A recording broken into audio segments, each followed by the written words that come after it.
I think this is very important, this topic of inclusion and how best we do that. And I've had a chance to chat with a few of my panelists here, and I really kind of can't wait to share with you some of the insights that I've learned.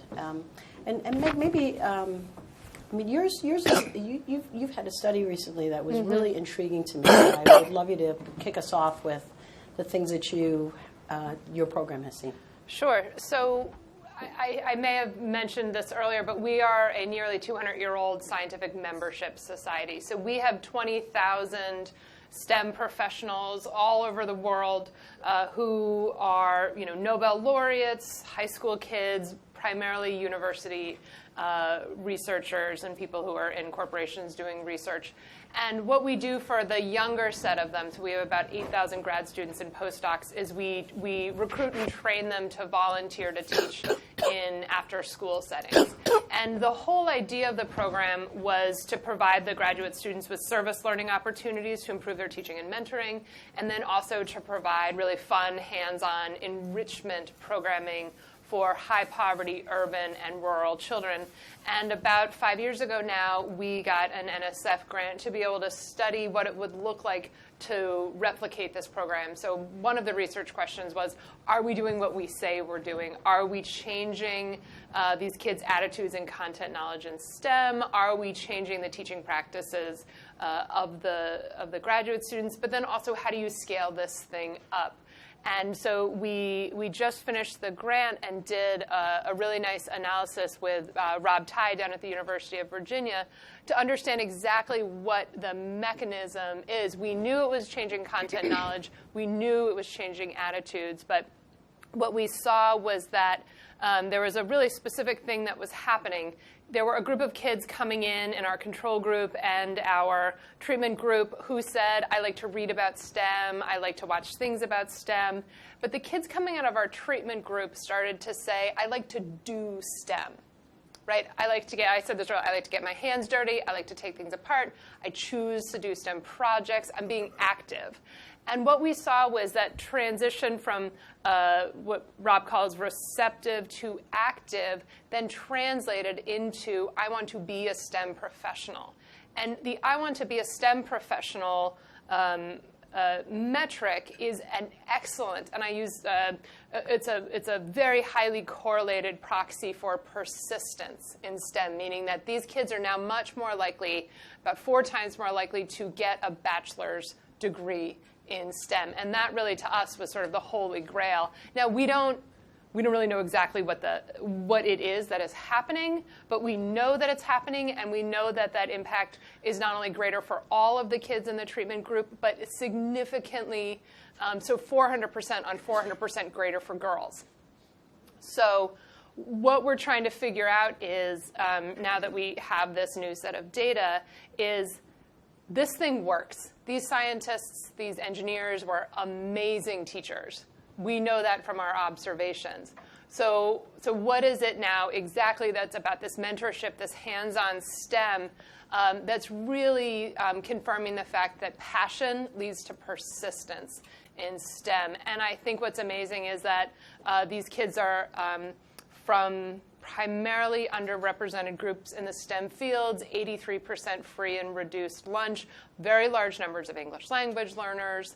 And so we really now want to figure out, well, geez, what is the mechanism and how do we bottle it? Because there are, I think, 250,000 graduate students in the STEM fields in the US. So if we can get 10, 15, 20% of them just doing this outreach work, that's a huge impact that we can have. One quick follow-on, another thing you mentioned, because I think one of the things that's important, I mean, it's important to inspire them, but it's also important to support them. Right. And you have a program of virtual mentoring. Yeah. That led to some interesting insights, too. Right. So we were doing this in person. The graduate student gets on the subway, gets in their car, they go someplace, and our president and CEO, Ellis Rubinstein, said, that's great, Meg, but we have kids in Barcelona, we have kids in Rwanda, we have kids in Thailand. How are we going to work there to be able to reach these kids and scale up globally? I always joke about trying to find kids on Mars and in the International Space Station and stuff like that. We're an ambitious organization.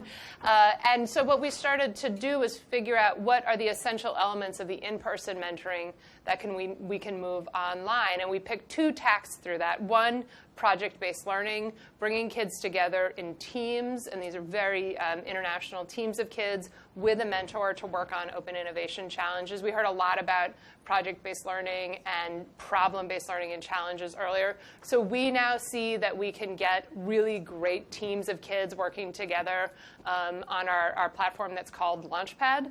And then also we chose to take the tact of one-to-one mentorship. So we have a program called 1,000 Girls, 1,000 Futures that will match a young woman now either in high school or at the university level with a mentor. And the thing that was amazing to us was this idea that these kids had been working virtually with their mentor for a year. So most of them have never met each other in person. Now, I don't know about you, but perhaps when you were in high school, you went to nerd camp like I did. I don't know.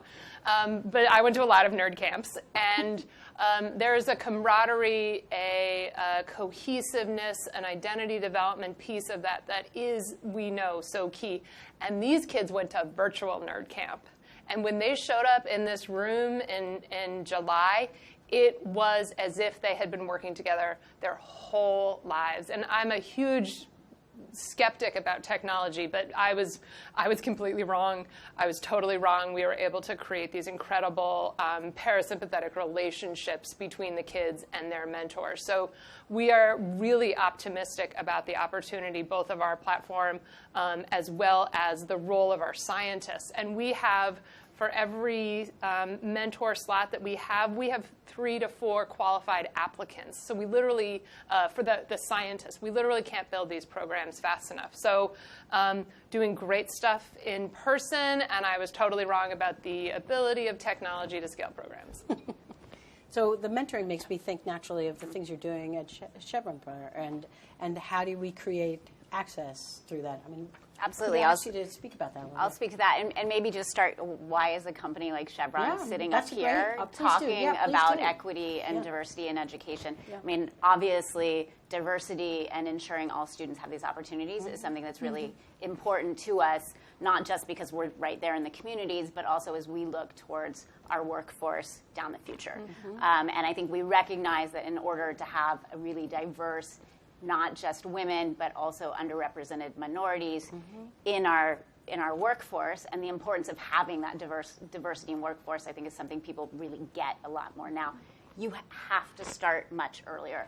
So we've been investing in programs and support to get girls interested in STEM, to get all students interested in STEM.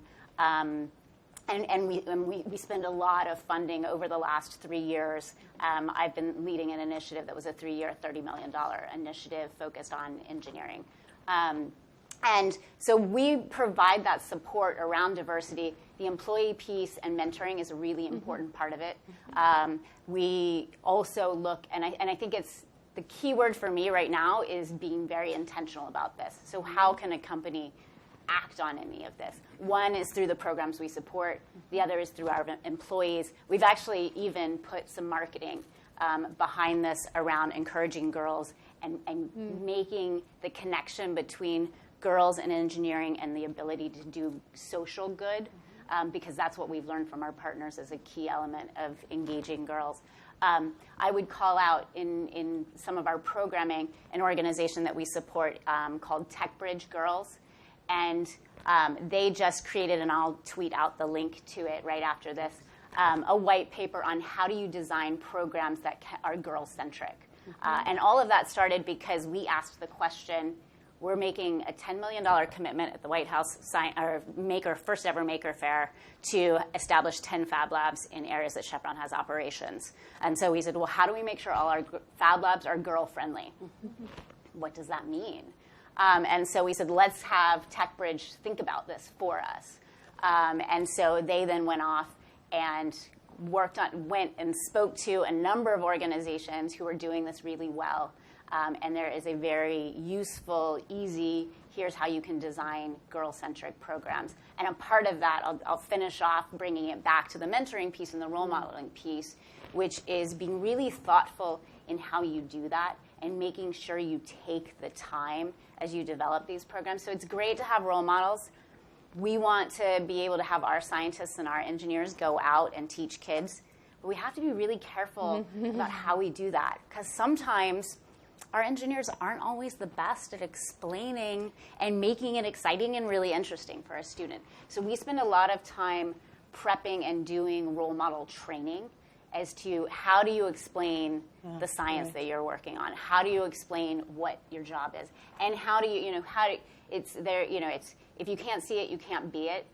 So making sure that employees, that we're sending out diverse employees to these students so that they can see, oh, there's somebody that looks like me, and she has a family and likes walking her dog, and she's got a really cool job too.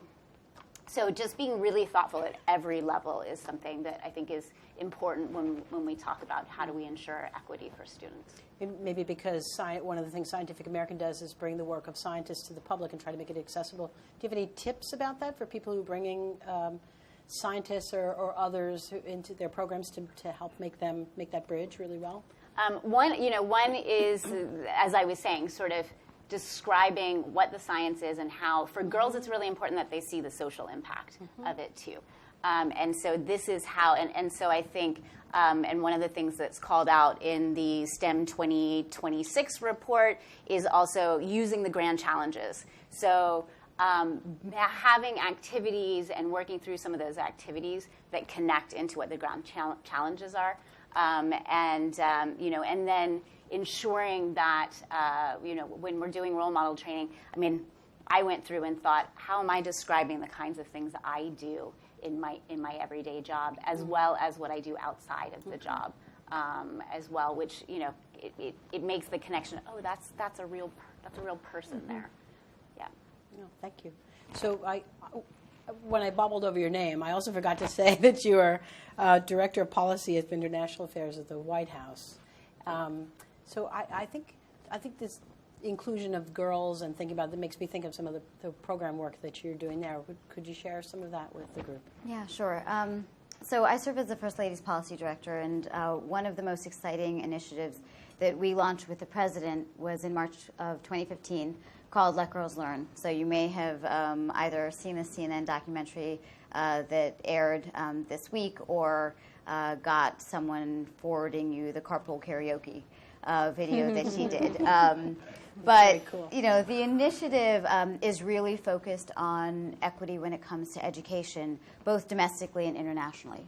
And the reason why the President and First Lady felt like this was an important initiative to launch, particularly in sort of the latter part of their administration, was because of both sort of the personal and the professional kind of policy side of it. So on the personal side, obviously the First Lady going from the south side of Chicago to Princeton and Harvard Law, and frankly crediting that for both how she met the President when she was at a law firm, but in terms of also how effective she's been able to be in terms of policy at the White House, she credits her education. And she realizes that without a father who impressed upon her the importance of it, without a mother who said, even if it will take you a couple hours each way to get to school, that is the most important thing that you can spend your childhood doing. She realized that as she started, kind of speaking to other audiences, there were a lot of girls out there who needed our support. And so the initiative is interesting in the sense that it is, both kind of the regular kind of course of business of what we do at the White House, but it's also innovative in, I think, like Scientific American, realizing that the policy and the public rollout of it are equally important. So the initiative is basically kind of has three main kind of areas of engagement. One is on the traditional government and diplomatic engagement side.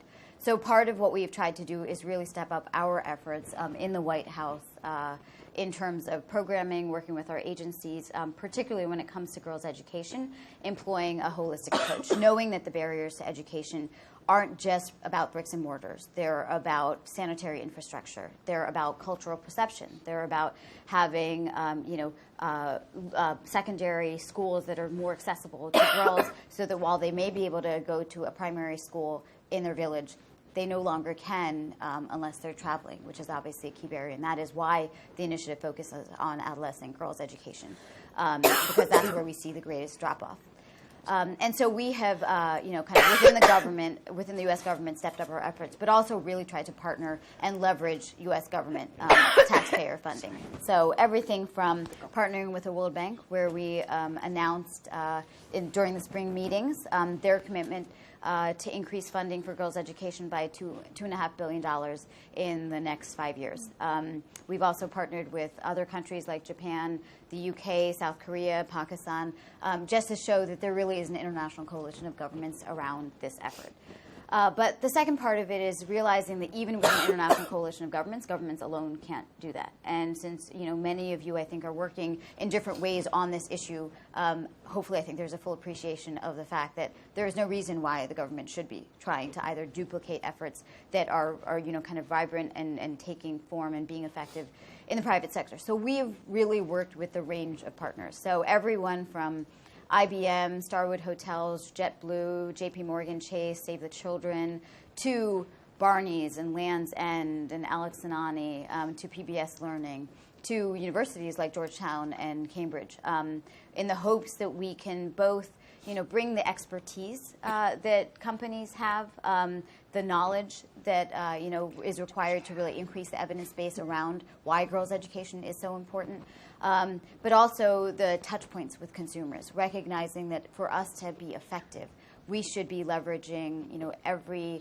vehicle in order to both educate caretakers, but also enable girls by giving them kind of the basic resources to complete their educations. And then the final part of it has been about raising awareness, in the hopes that while governments and corporations and companies are absolutely a part of the solution, this is something that I think is tangible, and partly why it's so personal to the President and First Lady is why they are trying to use their microphones to try to get individuals involved. And so just as we launched our hashtag 62 Million Girls campaign here in New York City at Central Park in the hopes that people and celebrities and would all get to be a part of the conversation, the hope was to respond to the prompt, what did you learn in school?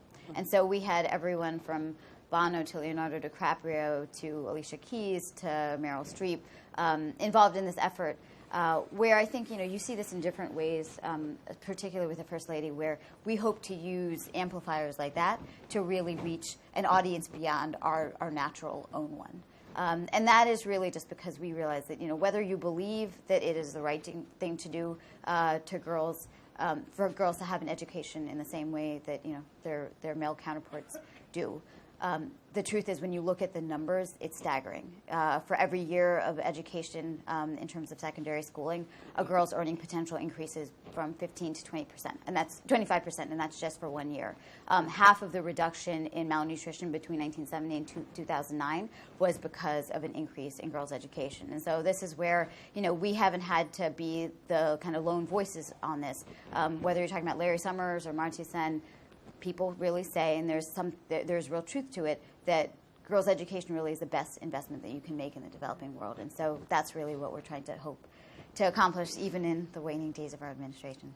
Yeah, I mean, it's great that you mentioned that, too, because it sounds like, obviously it's really important when you have an initiative like Let Girls Learn to foster ways that it can continue past the administration that started it. Exactly. So those collaborative efforts, those touch points for the public, those getting celebrities to speak about that just seems really great. Yeah. Yeah. Thank you. So, Terri, I also want to talk to you about, So many perfect segues So many perfect segues here, oh my God, right? So it's very exciting, first of all, to be in a room talking about the power of data, because I feel like it's my people here.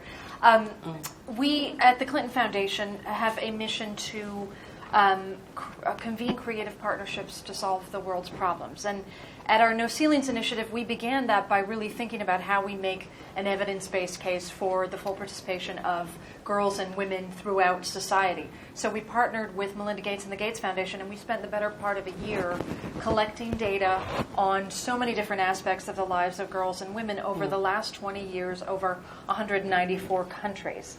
All of the areas you can imagine: education, economic participation, the environment, gender-based violence, health, so many different areas.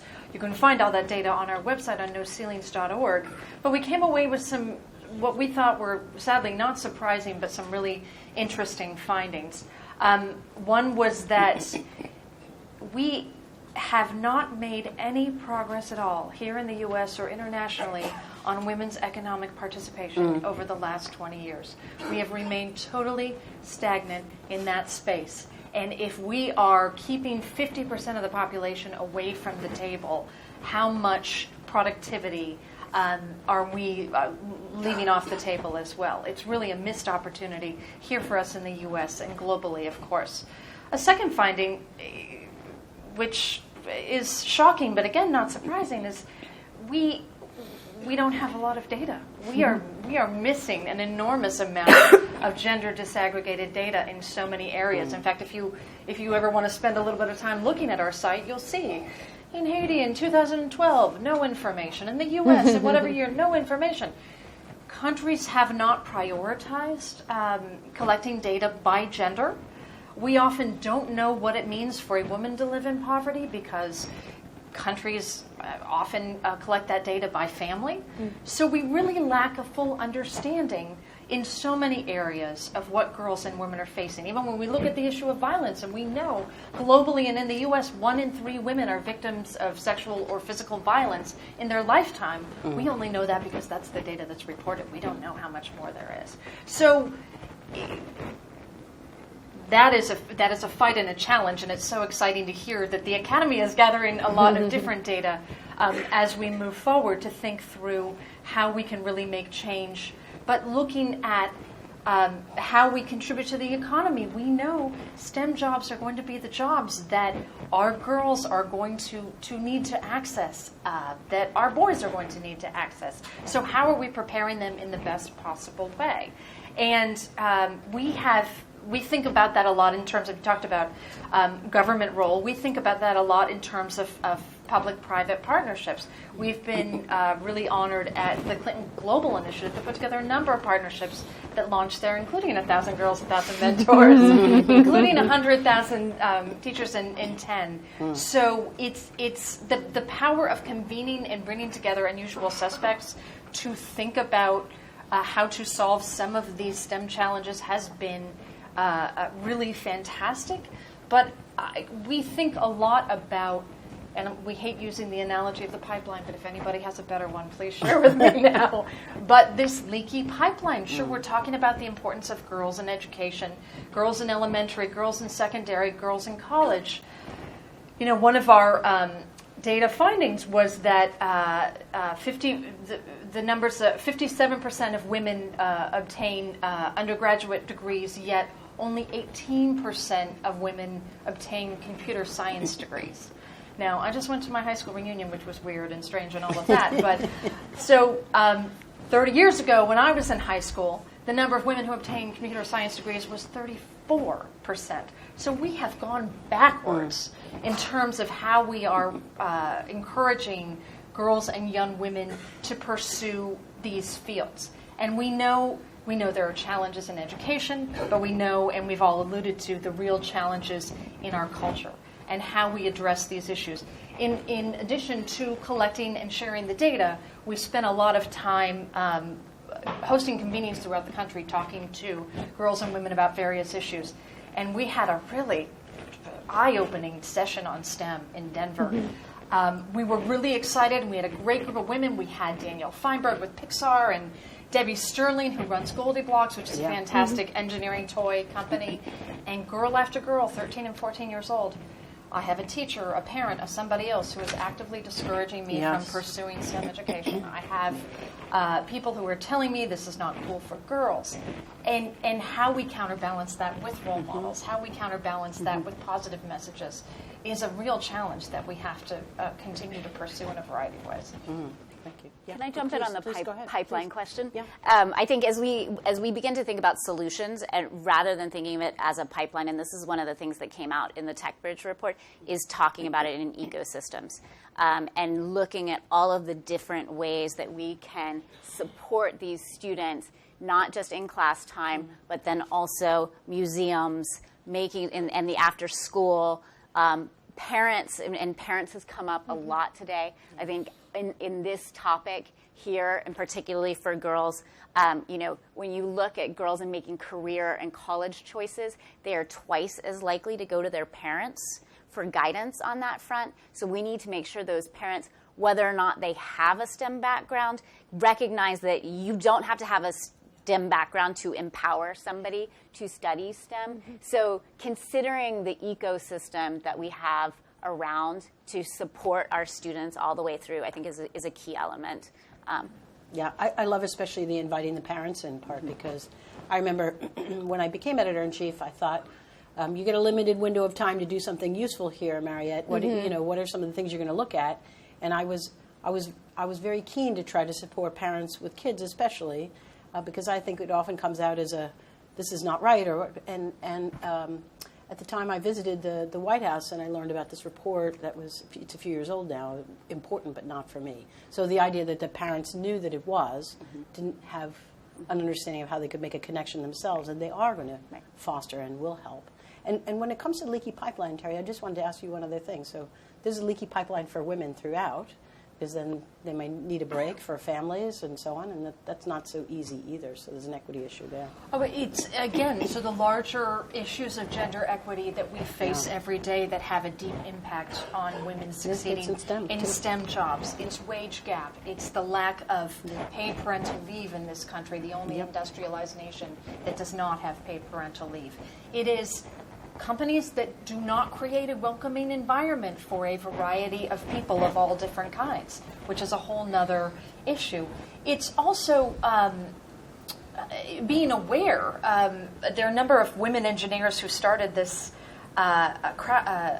open source data site called Project Include, so they could be a little bit of a watchdog around what companies are hiring women engineers and what are not. So you get a sense of where is a good place for women to work. But that isn't the work that we all should have to be doing on our own. We need to really think about how companies in the 21st century, as Chevron does, are really creating a workforce where everyone can thrive. Yeah, it's funny. If you look on our webpage, what you'll see here is, 80%, 85% of our senior team, and then a pretty significant number of our junior team too, our PhDs, are women. And I think that just speaks volumes to how a company can create an environment that not just fosters women's leadership, but also creates flexibility and workspaces. This place is like a toddler factory at our holiday party. I mean, you should see it. It's incredible. But I mean, this is an institution that has made huge investments in making sure that it recruits women and then provides them an opportunity to grow within the company, literally grow within the company. But I think that's exactly right. That part of what comes into this inclusiveness piece is everybody needs to understand the data, see where the data gaps are, but understand that whoever you are, whatever your position, you have an impact that you can make. Because when we speak to scientists about this, they feel like it's so overwhelming. The numbers, the data, it hits them like, it's very deflating. And then you say, but like, let's talk about what you can do. Right? Is there a school near you? Are there kids you can hop online and talk to through us? And so I think the sort of brick by brick, piece by piece, that everybody has a role to play in inclusiveness is a message that we really should be promoting, and that if you feel like there's nothing you can do about the what we call the STEM paradox, then maybe you need to spend a little bit more time thinking about the resources that you have available to you. So I'm glad that you pointed out all of the different numbers, and that what we're talking about here is the solution as well as the problem. Right. And let's face it, things that are, when we are inclusive, it's good for everybody. It's not just good for one group or another group or another group. It's good for everyone. And we can't just have this conversation with women. I mean, that's the challenge. How do we help everyone understand that everybody benefits by having a more diverse workforce in this space in so many different ways? I think fostering an evidence-based thinking strategy is really a great start. I want to thank the panelists. What a wonderful view on it. Thank you so much. Thank you, guys.